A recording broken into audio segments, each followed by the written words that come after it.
বিসমিল্লাহির রহমানির রহিম। আমরা দ্বিতীয়বারের মতো স্বাধীনতা পাইলাম। আর এই স্বাধীনতার আগে আমরা যে দেখা আসন আমরা তকবীর ভাই, তাই খুব সহজ সরল মানুষ, কিন্তু তান্ডে পুলিশে স্বাধীনতার আগে ধরিয়ে আনিছিল, এই বিজয়ের আগে। বিজয়ের পরে তাই ছাড়া পাইছেন আমরা খারাগারথনে। তকবীর ভাই একজন সহজ সরল মানুষ, দোকানদার মানুষ, তান্ডে পুলিশে কিতার লাগি যে ধরিয়ে আনিল। একটা বিগত নির্বাচনের একটা মামলা তান্ডে ধরিয়ে আনিছে। মামলা তাই নকিতা আর একটা মামলা আছে, তাই কইতে হয় না 4-5 বছর হয়ে এইগুলো আয় হয়ে গেছে না, তাই জানোই না। তো যাই হোক, তাই অত সহজ সরল মানুষ, দোকানদারি করেন আর গরও যায় না, নমাজ আর তান বাচ্চা আছে সমাজে। তো নিরীহ মানুষের যে এই হাসিনা সাতাইছন, সবশেষে তাই দেড় সারিয়েও গেছেন যে হাসিনা।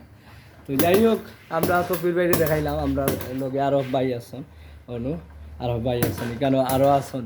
তো যাই হোক, আমরা তকবীর ভাই হচ্ছে গিয়া তার সুস্বাস্থ্য মঙ্গলময় জীবন কামনা করি। তার বাকি জীবনে যাতে কেউ মামলা দিয়ে না আসে, তাই কেউ তান্ডে জেলও না আনে, আমরা ওটাও প্রত্যাশা করি।